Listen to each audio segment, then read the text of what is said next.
Saudara-saudara sekalian, ketemu lagi dengan Radio Butut. Apa kabar semuanya? Semoga sehat, bahagia dan sukses selalu dalam menjalankan kehidupan sehari-hari. Jangan lupa untuk selalu mematuhi protokol kesehatan, agar kita selamat dan terhindar dari dampak negatif pandemi COVID-19. Dalam kesempatan ini, Radio Butut akan berbagi mengenai kapasitas ekonomi Indonesia dan negara lainnya yang menjadi kekuatan ekonomi dunia. Seperti kita ketahui bahwa, kekuatan utama ekonomi dunia hanya dikuasai oleh segelintir negara. Secara formal, kekuatan utama ekonomi dunia tersebut bergabung dalam G20.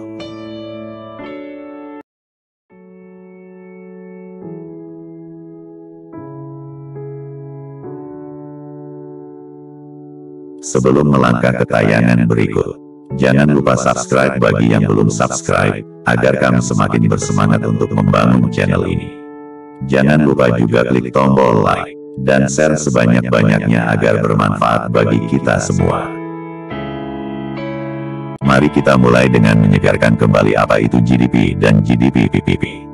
GDP, Gross Domestic Product, salah satu indikator penting untuk mengetahui kondisi ekonomi di suatu negara dalam suatu periode tertentu.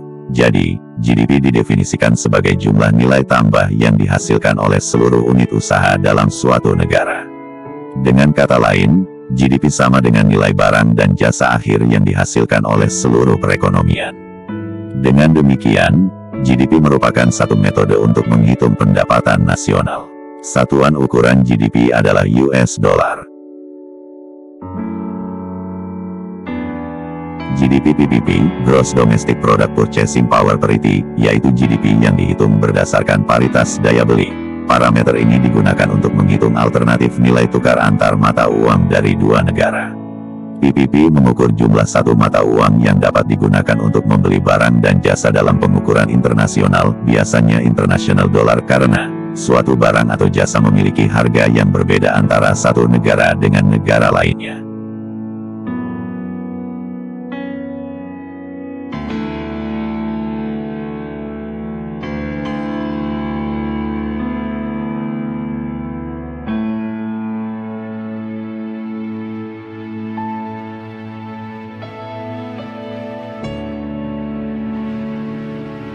Mengapa menggunakan GDP-PPP? Karena nilai tukar PPP digunakan dalam perbandingan internasional dari standar hidup. GDP satu negara awalnya dihitung dalam mata uang lokal, jadi perbandingan antara dua negara membutuhkan konversi mata uang.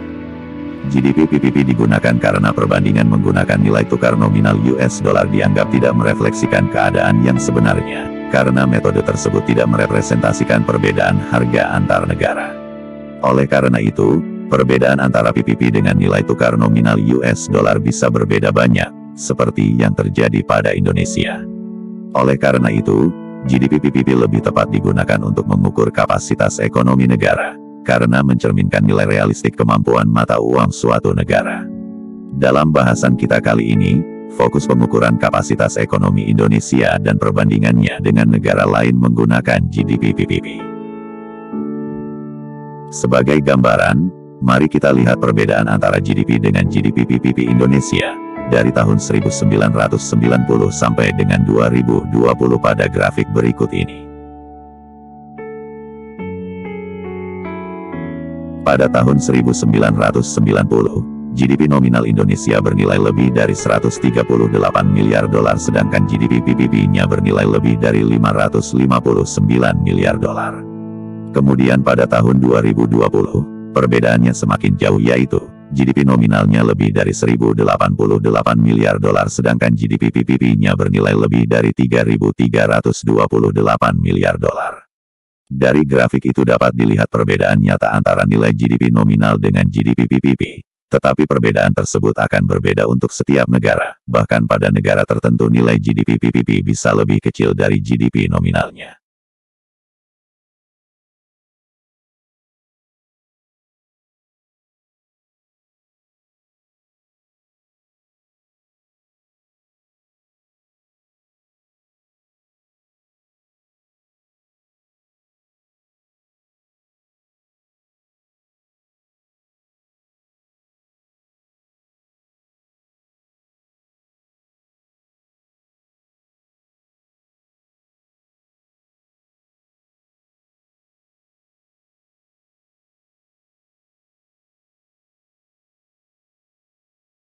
Mari kita lihat perkembangan posisi kekuatan Indonesia di antara negara-negara ASEAN dari tahun 1980 sampai dengan 2020 dan prediksi sampai tahun 2026.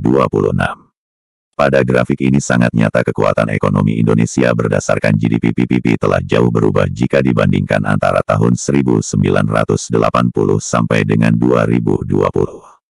Pada tahun 1980 GDP PPP Indonesia tidak berbeda nyata dengan negara-negara lain di ASEAN, namun seiring perjalanan waktu, semuanya telah berubah. Indonesia menjelma menjadi kekuatan ekonomi terbesar yang meninggalkan jauh negara-negara ASEAN lainnya. Pada tahun 2020 kekuatan ekonomi Indonesia sebesar lebih dari 3.302 miliar dolar dan diperkirakan akan menjadi 5.073 miliar dolar pada tahun 2026. IMF telah memprediksi pada tahun 2030 Indonesia akan berada di posisi kelima dan meninggalkan Rusia dan Jerman.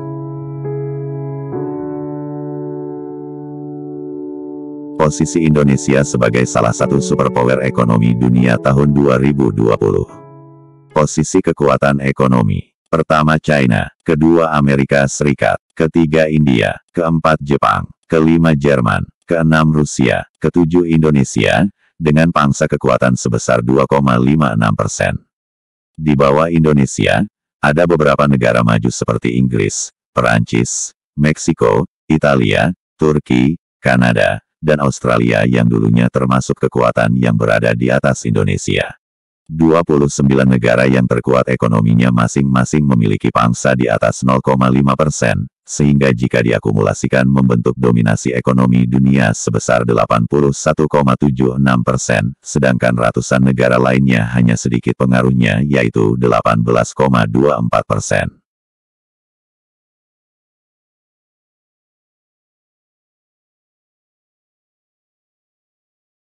Selanjutnya mari kita lihat dinamika yang sangat menarik dalam hal dominasi kekuatan ekonomi dunia dari tahun 1980 sampai dengan 2020 dan prediksinya sampai 2026.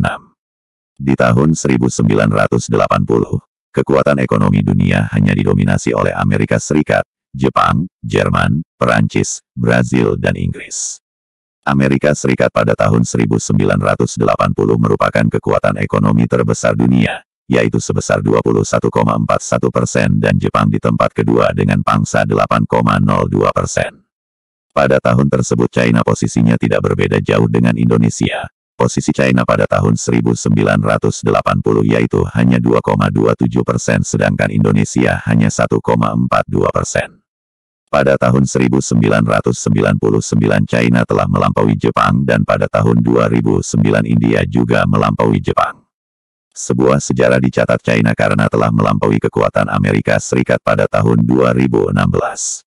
Akhirnya China menjadi kekuatan ekonomi dunia yang tak tertandingi pada tahun 2020 dan terus melaju meninggalkan negara-negara lainnya.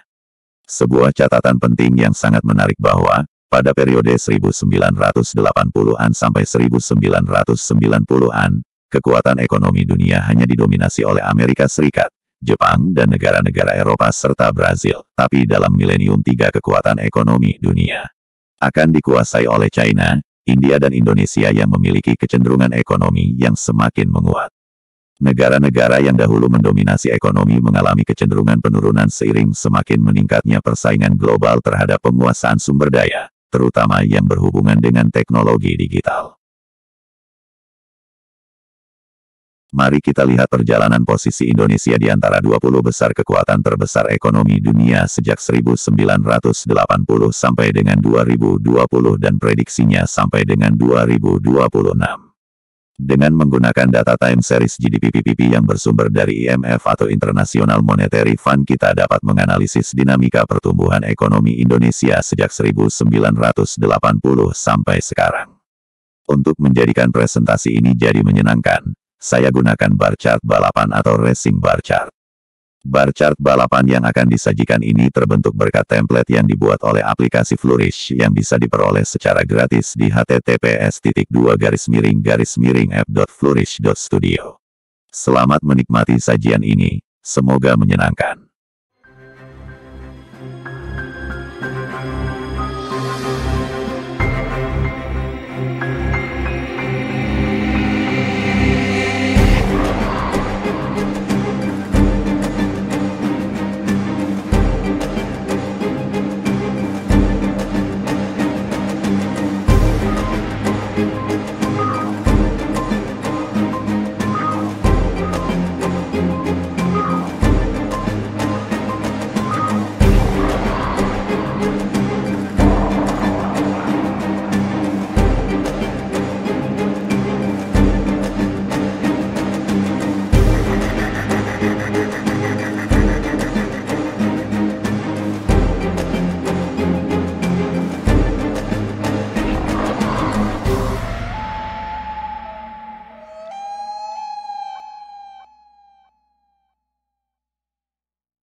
Demikianlah tayangan mengenai dinamika kekuatan ekonomi dunia dari waktu ke waktu. Patut dicatat di sini, Indonesia sebagai salah satu kekuatan ekonomi dunia yang terus tumbuh selama 40 tahun terakhir.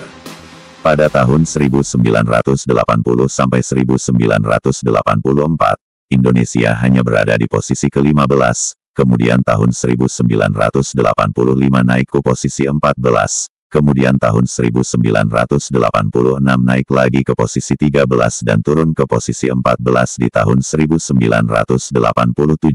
Tahun 1988 sampai 1991 Indonesia naik lagi ke posisi 13 dan naik lagi ke posisi 12 dan 11 di tahun 1993 sampai 1994 posisi Indonesia turun lagi ke posisi 12 dari tahun 1995 sampai tahun 2006 dan kembali ke posisi 11 pada tahun 2007 sampai 2009. Tahun 2010 sampai tahun 2017 Indonesia mulai mantap di posisi 10, dan akhirnya dari tahun 2018 sampai 2020 Indonesia berada di posisi 7 besar dunia. Keadaan tersebut diperkirakan akan bertahan sampai 2026. Menurut IMF Indonesia diperkirakan akan berada di posisi kelima pada tahun 2030. Saudara-saudara sekalian, demikianlah pembahasan mengenai Indonesia sebagai kekuatan ekonomi dunia. Ada beberapa catatan penting agar Indonesia senantiasa menjadi kekuatan ekonomi dunia yang semakin besar dan mampu memperbesar GDP PPP-nya dan mengejar pertumbuhan ekonomi China sebagai acuan baru kekuatan ekonomi dunia. Faktor penting yang utama adalah memperbaiki stabilitas politik dan stabilitas ekonomi agar terjadi penambahan investasi sebagai salah satu komponen pembentuk GDP. Penguatan nilai ekspor dengan memperluas pasar dan meningkatkan kapasitas ekspor dengan diversifikasi produk yang memiliki nilai tambah tinggi sangat diperlukan untuk memperbesar GDP. Mengingat dalam dekade terakhir, nilai ekspor Indonesia semakin menurun kontribusinya terhadap pembentukan GDP.